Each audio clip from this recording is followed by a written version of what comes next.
नमस्कार, न्यूज 18 पर तमाम दर्शकों का मैं नामिका बहुत बहुत स्वागत करती हूं। हरियाणा प्राइम में सबसे पहले बात करते हैं इस बुलेटिन में अंबाला में आरडीएक्स मिलने के मामले में बड़ा खुलासा हुआ है। पाकिस्तानी डॉन के साथ जुड़े आरोपियों के तार नजर आए हैं। बता दें कि पाकिस्तानी डॉन शहजाद भट्टी के साथ आरोपियों के लिंक अब देखने को मिले हैं और इसी बीच पंजाब की सुरक्षा एजेंसियों को आरोपियों का इनपुट मिला था। इनपुट मिलने के बाद आरोपियों के पीछे पुलिस लग गई और अंबाला में आरोपियों को आरडीएक्स के साथ गिरफ्तार किया गया था। तो अब कोर्ट ने आरोपियों को 7 दिन की पुलिस रिमांड पर भेज दिया है। तो अंबाला में आरडीएक्स मिलने के मामले में बड़े खुलासे हो रहे हैं। तो इन आरोपियों को गिरफ्तार किया गया था जिनका पाकिस्तानी डॉन शहजाद भट्टी के साथ लिंक सामने आया है। तो पंजाब की सुरक्षा एजेंसियों को इनका इनपुट मिला जिसके बाद ये गिरफ्तारी हुई। अहम गिरफ्तारियां ये देखने को मिल रही है।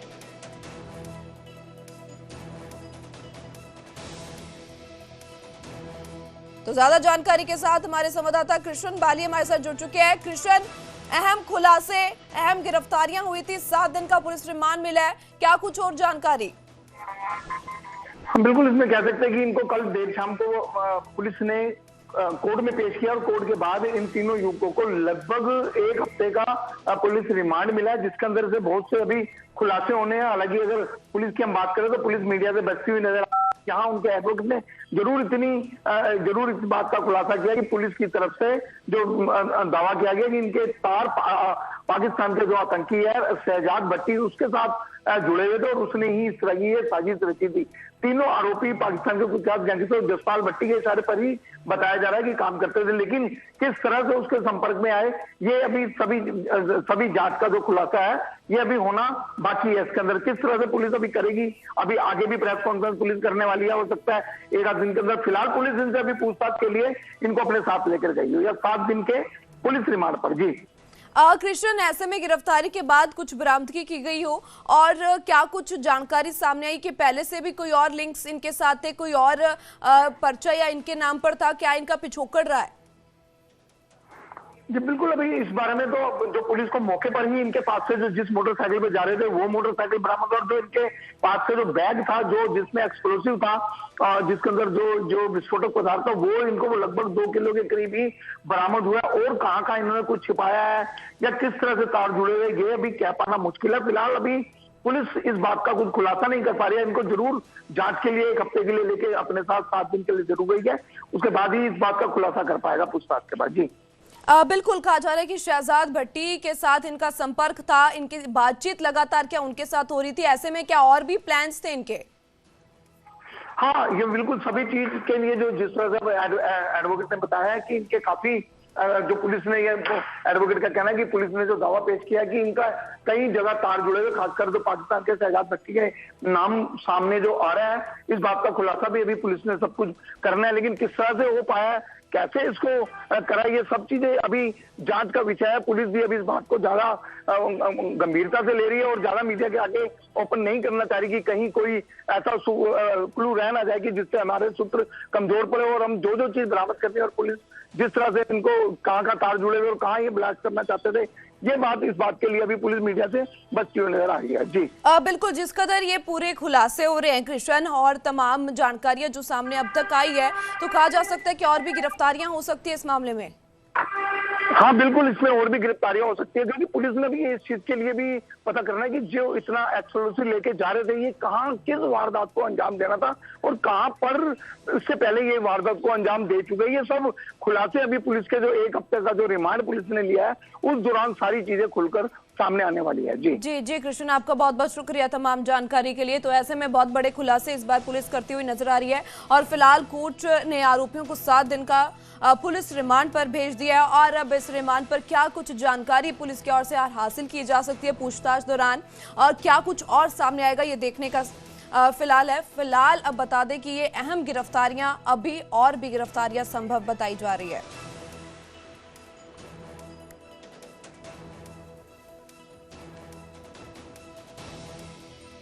डिस्ट्रिक्ट कोर्ट में प्रैक्टिस करता हूँ। तो ये जो मुकदमा है मुकदमा नंबर 57/26 बराड़ा थाने का, इसमें कि 3 लड़के अली, अंश और तीसरा हमारा एक्यूज्ड है जंगवीर सिंह, इन तीनों को पुलिस के द्वारा अरेस्ट किया गया है और इनसे 1 किलो 975 ग्राम जिंदा आरडीएक्स पाया गया है। पुलिस का कहना है कि इनके शहजाद भट्टी के साथ लिंक्स थे और उन्हीं के कहने पे इन्होंने ये सब कुछ किया है। कौन सा जात भट्टी है? शहजाद भट्टी एक इंस्टाग्राम पे इन्फ्लुएंसर है, गैंगस्टर है, किस देश का? ये पाकिस्तान का है। ये हमारे देश के जो बच्चे हैं इनको प्रोवोक कर कर इनको इनकी नासमझी से जो ये सब हुआ है। पहले भी क्या कुछ इनके द्वारा कुछ कहीं किया गया है? पुलिस का कहना है कि जो ये तीनों पुलिस ने गिरफ्तार किए हैं इन्होंने बलदेव नगर थाने में जो धमकी मिली थी उनमें भी इनका हिस्सा था। अब क्या कुछ रिमांड मिला है, क्या कार्रवाई? अब इनको 7 दिन का रिमांड दिया गया है और ये बात भी हुई है कि इस मुकदमे को NIA में ट्रांसफर किया जाएगा और इन तीनों को आफ्टर रिमांड 21 तारीख को कोर्ट में पेश किया जाएगा। इसी के साथ आगे बढ़ते हैं और बात करते हैं जहां फरीदाबाद में सरपंच पर जानलेवा हमला किया गया। 25 से 30 लोगों ने सरपंच के घर पर हमला किया है, ताबड़तोड़ गोलियां चलाई गई हैं। बता दें कि जोटाला गांव के सरपंच के घर की ताबड़तोड़ फायरिंग वहां पे की गई है और फायरिंग में सरपंच का भाई दो गोलियां लगने से घायल बताया जा रहा है और ऐसे में सरपंच गिरिराज जोटाला को भी गंभीर चोटें आई हैं और ये पूरी वारदात CCTV कैमरे में कैद हो गई है। तो फरीदाबाद में सरपंच के घर पर जानलेवा हमला किया गया, गोलियां चलाई गई है। तस्वीरें जो CCTV में कैद हुई है वो सामने आई है। हालांकि सरपंच का भाई भी गंभीर रूप से घायल बताया जा रहा है। तो फिलहाल दोनों को इलाज के लिए अस्पताल में भर्ती कराया गया और वहीं पुलिस की ओर से मामले की जांच भी शुरू कर दी गई है। तो गांव जोटाला के सरपंच गिरिराज की ओर से हालांकि बताया गया था कि 13 मार्च की रात उसका बेटा गाड़ी लेकर गांव लौट रहा था। रास्ते में पृथला के पास अनिल नामक युवक ने, तो इसी बीच ये पूरा मामला सामने आया है। तो जहां पे पुरानी रंजिश के तहत कहीं ना कहीं ये बताया जा रहा है कि ये पूरी वारदात को अंजाम दिया है। फिलहाल और क्या कारण रह सकते हैं इसकी भी जांच पड़ताल पुलिस की ओर से की जा रही है।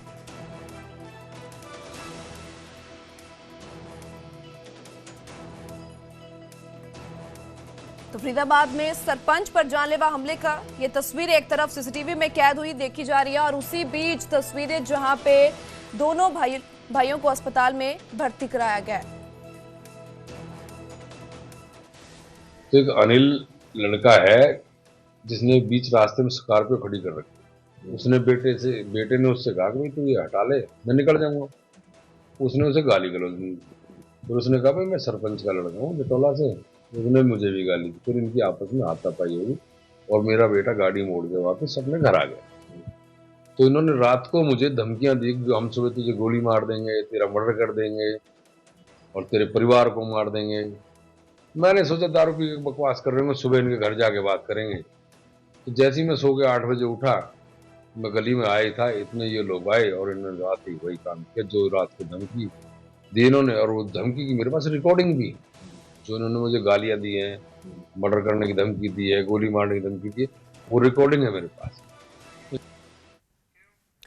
इसी के साथ आगे बढ़ते और बात करते हैं फरीदाबाद में IMT क्षेत्र में बदमाशों की ओर से फायरिंग की गई है। 2 जगहों पर फायरिंग कर बदमाशों ने दहशत फैलाई है। प्रॉपर्टी डीलर के ऑफिस पर फायरिंग की गई है और वहीं पर पर्ची भी छोड़ी गई है। बता दें कि पर्ची में 50 लाख रुपए की फिरौती की उनकी ओर से मांग की जा रही है। शराब के ठेके को भी बदमाशों की ओर से निशाना बनाया गया है। तो फरीदाबाद में यहाँ बदमाशों का कहर जो देखने को मिला है, तो हुड़दंग मचाते हुए फायरिंग करते हुए नजर आए। IMT क्षेत्र में बदमाशों की ओर से फायरिंग की गई है।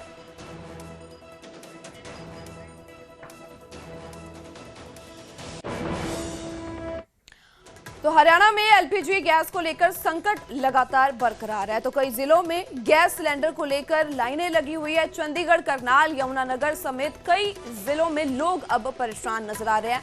हालांकि इससे पहले मुख्यमंत्री नायब सिंह सैनी की ओर से बैठक भी बुलाई गई थी, जिसमें तमाम रूप से उनको कहते नजर आए कि फिलहाल की घड़ी में स्टॉक पूरा अवेलेबल है। पर ऐसे में उनकी ओर से यह भी कहा गया था कि पैनिक होने की जरूरत नहीं है। पर फिर भी अभी भी LPG गैस को लेकर संकट बरकरार है। कई जिलों में गैस सिलेंडर को लेकर लोग पैनिक होकर लाइनों में लगे हुए हैं। तो चंडीगढ़, करनाल, यमुनानगर समेत कई जिलों में लोग परेशान होते नजर आ रहे हैं। तो तस्वीरें आप देख पा रहे हो जहां लंबी लाइनों में लोगों की ओर से प्रतीक्षा करके अपना सिलेंडर की जो वो लेते नजर आ रहे हैं। तो सिलेंडर के लिए लंबी कतार ये देखने को मिल रही है। तो हरियाणा में ये संकट अभी भी बरकरार है। तस्वीरों में देखा जा सकता है किस कदर लोग लाइनों में लगकर एलपीजी लेने के लिए खड़े हैं। पैनिक का माहौल अभी भी कहीं ना कहीं नजर आ रहा है। हालांकि प्रशासन की ओर से साफ तौर पर कहा जा रहा है कि पैनिक होने की जरूरत नहीं है। इसी के साथ बात करते हैं, हमारे संवाददाता ग्राउंड पर मौजूद है, लोगों से बातचीत करेंगे कि क्या कुछ माहौल देखने को मिल रहा है, संकट क्या कुछ देखने को मिल रहा है। मनोज, फिलहाल क्या कुछ तस्वीरें अभी भी, हालांकि पिछले दिनों में प्रशासन की ओर से, सरकार की ओर से कहा गया है कि फिलहाल के लिए पैनिक होने की जरूरत नहीं है, पर अभी भी ये संकट बरकरार नजर आ रहा है। पीछे आपके देखा जा सकता है कि लाइनें लगी हुई है। जी देखो, बिल्कुल क्योंकि अगर हम पिछले 10-15 दिन से देखें तो कहीं ना कहीं लोगों में एक डर का माहौल है, यानी कि एक पैनिक की सिचुएशन जरूर देखने को मिल रही है। और आज की तस्वीरें हैं चंडीगढ़ की, जहां पर आज भी सुबह से ही अगर हम बात करें तो सुबह से ही लंबी लंबी कतारें जो है वो देखने को मिल रही है। हालांकि प्रशासन ये दावे कर रहा है कि किसी भी तरह से कोई पैनिक होने की जरूरत नहीं है, सिलेंडर जो है वो सबको दिया जा रहा है। हालांकि अभी हम कोशिश कर रहे थे बात करने की, सिलेंडर मिल रहा है, सिलेंडर तक मिल रहा है। किस तरह से, कोई टोकन वगैरह या कैसे? बुकिंग के हिसाब से टोकन वगैरह दे रहे हैं। जिन लोगों की बुकिंग है उनको मिल रहे हैं, जिन लोगों की बुकिंग नहीं है उनका कंज्यूमर नंबर लिख के बुक कर रहे हैं, उनको दे रहे हैं सिलेंडर। यानी कि अभी मिल रहा है? हाँ जी, हाँ जी। जितने भी लाइन में खड़े हैं सबको? हाँ जी, हाँ जी। ठीक है। तो अब जो सिस्टम किया है अनामिका के, जिसको जो बुकिंग की है उनको जो है वो सिलेंडर मिल रहा है। और कोशिश करेंगे, देखो ट्रक्स वगैरह भी आ रहे हैं और यही है कि ट्रक्स वगैरह आ रहे हैं, सिलेंडर आ रहे हैं और लोगों को मिल भी रहे हैं। देखो जिस तरह से पैनिक की सिचुएशन थी, जिस तरह से हालात पिछले दिनों देखे गए थे कि कई जगह जो है वो प्रभावित की बात की जा रही थी, लेकिन अब जो ट्रक्स यहां पर आ रहे हैं, सिलेंडर यहां पर आ रहे हैं, लोगों को सिलेंडर भी मिल रहे हैं। और जो बुकिंग करने के बाद, क्योंकि आप तस्वीरें देखिए कि किस तरह से लोग जो है वो सुबह से ही, कई बार जैसे हमने लगातार कवरेज कर रहे हैं कि किस तरह की सिचुएशन जो चल रही है, किस तरह की चीजें जो है वो देखी जा रही हैं सिलेंडर को लेकर, तो उसमें एक बड़ा अहम रोल हो जाता है प्रशासन का भी। और प्रशासन बार बार ये दावे कर रहा है। सिलेंडर मिल रहा है आपको? 9 बजे से खड़े हैं लाइन में हम। 9 बजे से खड़े हैं, नहीं मिल रहा? अभी देखो, करे वेट करो। अभी कई लोग ऐसे हैं जिनको सिलेंडर जो है वो लंबी लंबी कतारों में तो खड़े हैं, हालांकि लाइंस लगी हुई हैं और अपनी अपनी जो पर्चियां हैं, अपने जो उसमें वो देखने को मिल रहा है। हालांकि कोशिश जरूर की जा रही है प्रशासन की तरफ से कि पैनिक होने की जरूरत नहीं है। और कोशिश हम भी यही कह रहे हैं, लोगों से भी अपील की जा रही है कि पैनिक होने की जरूरत नहीं है, क्योंकि बहुत सारी चीजें हैं जिसको लेकर लगातार यहाँ पे जो पर्चियां स्लिप मिल रही हैं, स्लिप्स के बाद लोगों को भी समझाया जा रहा है कि किसी तरह से जो है वो घबराने की जरूरत नहीं है, पैनिक लेने की जरूरत नहीं है। और जो लोग खड़े हैं जिनकी बुकिंग है उनको सिलेंडर मिलेंगे। हालांकि लगातार प्रशासन की तरफ से जो डीसी से हमारी बातचीत हुई थी, डिप्टी कमिश्नर चंडीगढ़, उन्होंने भी साफ तौर पे कहा कि लगातार मीटिंग्स चल रही हैं, किसी भी तरह से कोई दिक्कत ना हो लोगों को, उसको लेकर भी खास इंतजाम किए गए हैं। हालांकि चंडीगढ़ पुलिस भी एजेंसियों में लगाई गई है और साफ तौर पे कहा गया है कि किसी भी तरह से कोई दिक्कत होती है, कालाबाजारी होती है, तो साथ के साथ नोटिस करवाएं, उन पर एक्शन भी होगा। और अगर हम बात करें, देखिए चंडीगढ़ के साथ लगते जो जीरकपुर डेराबस्सी की वीडियो जो सामने आई थी, उसमें कालाबाजारी और ब्लैक करते हुए नजर आ रहे थे, उन पर मामला भी दर्ज किया गया है। 4 लोगों के खिलाफ मामला दर्ज किया गया है और उनके खिलाफ मामला दर्ज करके उनको गिरफ्तार भी किया गया है। तो कहीं ना कहीं ये कई चीजें हैं जिसको लेकर लगातार पुलिस भी काम कर रही है कि कालाबाजारी ना हो, लोगों को सिलेंडर मिले।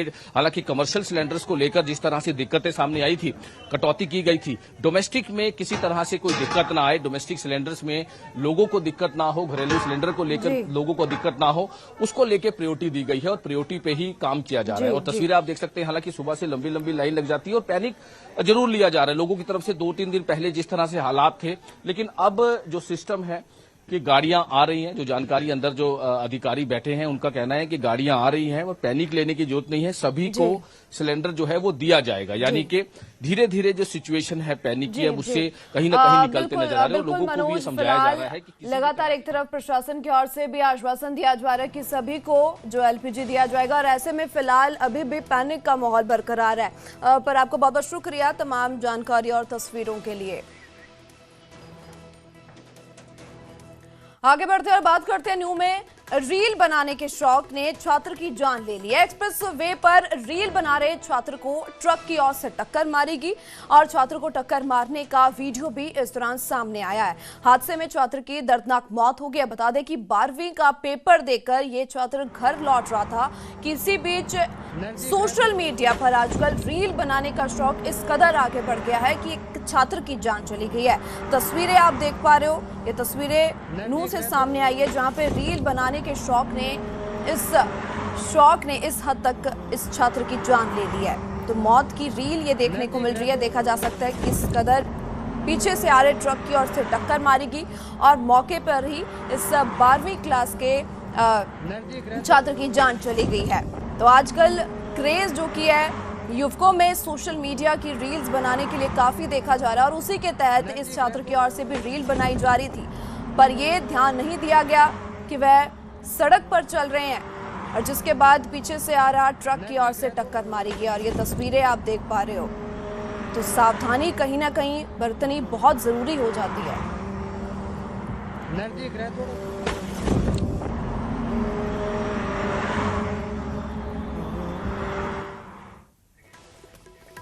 पलवल में दर्दनाक सड़क हादसा हुआ है। अलापुर के पास ऑटो और गाड़ी में जोरदार टक्कर हो गई है। टक्कर लगने से ऑटो के परखच्चे उड़ गए हैं। बता दें कि हादसे में ऑटो में सवार 2 लोगों की मौके पर ही मौत हो गई है और इसी दौरान 7 लोग गंभीर रूप से घायल बताए जा रहे हैं और तस्वीरें भी ये सामने आई है इस दर्दनाक हादसे की। तस्वीरों में देखा जा सकता है किस कदर ये हादसे के बाद की तस्वीरें जहां ऑटो बुरी तरह जो कि परखच्चे उसके उड़ चुके हैं, नुकसान उसका हुआ है और उसी बीच तस्वीर एक तरफ गाड़ी की भी सामने आई है। तो ऑटो में सवार 2 लोगों की मौके पर ही मौत हो गई है। तो दर्दनाक हादसे की तस्वीरें पलवल से सामने आई है।